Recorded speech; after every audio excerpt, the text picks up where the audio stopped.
पूरा देश में अभी यह चर्चा पर है कि जो कांग्रेस के अभी राहुल गांधी जी है, उनका भारत जोड़ो यात्रा कन्याकुमारी से शुरू हो गया है। तो हमारे क्षेत्र के छाया विधायक और हेमंत साहू जी से हम जानना चाहेंगे, जो कि जिला कांग्रेस कमेटी के उपाध्यक्ष हैं। तो उनसे हम लोग जानने की कोशिश करेंगे कि किन किन उद्देश्यों को लेकर भारत जोड़ो यात्रा शुरू किया गया है। तो नमस्कार भैया। नमस्ते।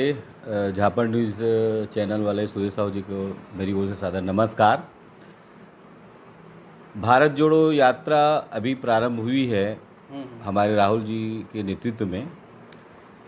अभी आज़ादी की अमृत महोत्सव 75वीं अमृत महोत्सव में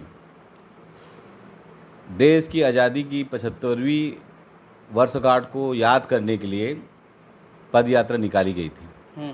उसके बाद अभी भारत जोड़ो पद यात्रा पूरे देश में कन्याकुमारी से कश्मीर तक 3500 किलोमीटर की यात्रा निकाली गई है, जिसमें 12 राज्य और 2 केंद्र शासित प्रदेश से होकर ये यात्रा गुजरेगी। अब इनका मूल उद्देश्य है, आज जो देश की स्थिति है सभी अवगत हैं, चाहे महंगाई की बात हो, बेरोजगारी की बात हो, डर की बात हो, भय का व्याप्त वातावरण की बात हो, ईडी की हो, आईटी की हो, नफरत की जो बीज यहाँ बोई जा रही है केंद्र सरकार द्वारा, उसके संबंध में लोगों को जागृति जन जागरण करने के लिए भारत जोड़ने की बात यहाँ की गई है, ताकि लोग हमारे कांग्रेस ने जो किया है देश की आज़ादी से लेकर अब तक, जिसका प्रमाण है, चाहे शिक्षक क्षेत्र में हो, स्वास्थ्य क्षेत्र में हो, इंफ्रास्ट्रक्चर के क्षेत्र में हो, सारे क्षेत्रों में कांग्रेस ने जो कर दिखाया है वो सामने है। और हमेशा इंदिरा जी के समय से हो, शास्त्री जी के समय से हो, राजीव जी समय हो, नरसिम्हा राव जी और मनमोहन सिंह के पीछे 10 साल हमेशा कांग्रेस का हाथ गरीबों के साथ रहा है।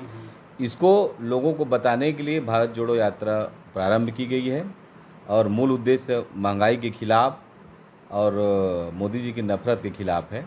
और मैं तो कहूँ, यदि राहुल जी के बारे में बोलूँ तो राहुल जी की सोच संस्कार की सोच है, राहुल जी की सोच संस्कृति की सोच है, राहुल जी की सोच भाईचारे की सोच है, राहुल जी की सोच गरीबों के उत्थान की सोच है, राहुल जी की सोच पूरे देश में युवा है तो युवाओं को आगे बढ़ाने की सोच है।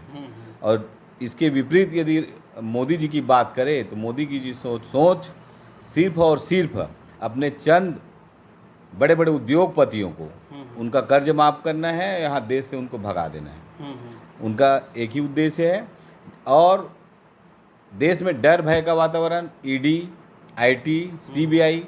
मैं ये पूछना चाहता हूँ झापड़ न्यूज़ के माध्यम से आदरणीय मोदी जी को, आप भ्रष्टाचार के विरुद्ध जो देश में आज तहलका मचा के रखे हैं, जिसकी चर्चा सिर्फ देश ही नहीं पूरे विश्व में है, तो मैं इस झापड़ न्यूज़ के माध्यम से मोदी जी से कहना चाहूँगा, क्या प्रश्नवाचक है, मैं नहीं कहना चाह रहा हूँ, पूरे देश की जनता से पूछना चाह रही है कि आप भ्रष्टाचार के विरुद्ध जो ईडी आईटी का छापा, सीबीआई का छापा कर रहे हैं, जो उसका हर तरफ चर्चा है, तो देश की जनता ये पूछना चाह रही है कि क्या कांग्रेस के मुख्यमंत्री ही चोर है? क्या आपके विरोध में चाहे झारखंड हो, है ना, चाहे महाराष्ट्र हो, जहां आपके शासन के लोग नहीं, चाहे छत्तीसगढ़ हो, वही के लोग भ्रष्टाचारी राजनेता? मैं झापड़ न्यूज़ के माध्यम से पूछना चाहता हूं। और उसी दिन लोग देख रहे हैं आपकी ओर, मोदी जी की ओर, कि जिस दिन आपके सारे देश में मुख्यमंत्री हैं, आपके भी विधायक हैं, आपकी सांसद है, आपके मंत्री हैं, क्या वे दूध के दूल्हे हैं? क्या वो बेदाग हैं? जब इनके ऊपर आप कार्रवाई करेंगे तब जनता महसूस करेगी कि है मोदी जी में दम। कल धमतरी में, कल तो नहीं परसों रात में अवैध रेत का जो उत्खनन होता है, उस हाईवे को वहाँ रोका गया था, आपको पता होगा सर? पता है। तो इस पर आप क्या कहना चाहेंगे? जैसा कि खनिज विभाग द्वारा, सरकार के द्वारा बरसात के समय 4 महीना बंद रहता है, ये नियम में है।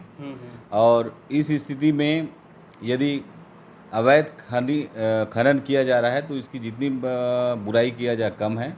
मैं इनका घोर विरोध करता हूँ। अवैध खनन बंद हो, नियम का पालन हो, और नियम का पालन करवाने के लिए सरकार की तरफ से स्थानीय सरकार के मंत्री हैं और अधिकारी हैं, वे इसके ऊपर कठोर कार्रवाई करें, नियम विरुद्ध कोई काम ना हो, हमारी सरकार को बदनाम करने की कोशिश ना की जाए। 13 तारीख को अजय चंद्र राकर जी के द्वारा धमतरी के शायद एसपी कार्यालय का घेराव किया जाना है, तो उस पर आप क्या कहना चाहते हैं? हाँ, मुझे जानकारी मिली है। ठीक है, लोकतंत्र है, लोकतंत्र में सभी को मौलिक अधिकार है। विपक्ष को यदि कोई गलत हो रहा है तो उसके संबंध में आवाज़ उठाने की अधिकार है। क्योंकि पुलिस प्रशासन द्वारा अभी कुरुद विधानसभा में कुछ गांव में मारपीट हुआ है, पुलिस के लोगों को ऐसी जानकारी मिलना है, अखबार में भी आया है, तो लोग संयम बरते, ऐसी नहीं होना चाहिए। और इस बीच हम लोग भी मुख्यमंत्री के पास मांग रखे हैं भेंट मुलाकात और सीधा संवाद कार्यक्रम में कि नशा मुक्ति हमारे राज्य में हो, प्रदेश में हो, और कुरुद विधानसभा में अभी गांव-गांव जो शराब बिक रही है अवैध रूप से, अवैध गांजा बिक रहा, गांजा की बिक्री, नशा पान जितने भी हैं उसके ऊपर पुलिस तत्काल संज्ञान ले, कड़ी से कड़ी कार्रवाई करे। तो विपक्ष वालों का कहना है कि यह आंकड़ा गलत है, क्योंकि बेरोजगारी जो अभी आंदोलन हुआ था बेरोजगारी भत्ता को लेकर, उनमें भी लगभग देखा गया कि 70-75 हज़ार लोग वहां पर मौजूद थे। तो इस पर आप क्या कहना चाहेंगे मैडम? विपक्ष का काम है विरोध करना। विपक्ष को अगर हम सच्चाई भी दिखाएं तभी उनको तो बुराई करना है, ये उनका वो उनका काम ही है।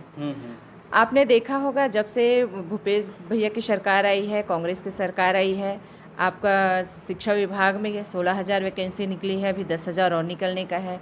आपने स्वास्थ्य विभाग में देखा होगा, आपने हर विभाग में, तो क्योंकि प्राइवेट संस्थान भी हैं, प्राइवेट अपना रोजगार खोल रहे हैं। जैसे आपने देखा होगा कि गौठान के माध्यम से हमारी महिलाओं को भी रोजगार मिल रहा है। हाँ, जैविक खेती, उर्वरक खाद बना रहे हैं, दिए बना रहे हैं, मतलब उनको भी एक रोजगार का अवसर मिला है। मतलब कहीं ऐसा क्षेत्र नहीं जहाँ छूता है कि हमारे युवाओं को नौकरी नहीं मिल रही है, कि सिर्फ नौकरी करना या रोजगार सिर्फ जो सरकारी नौकरी में जा रहे हैं उसी को नहीं बोला जा सकता।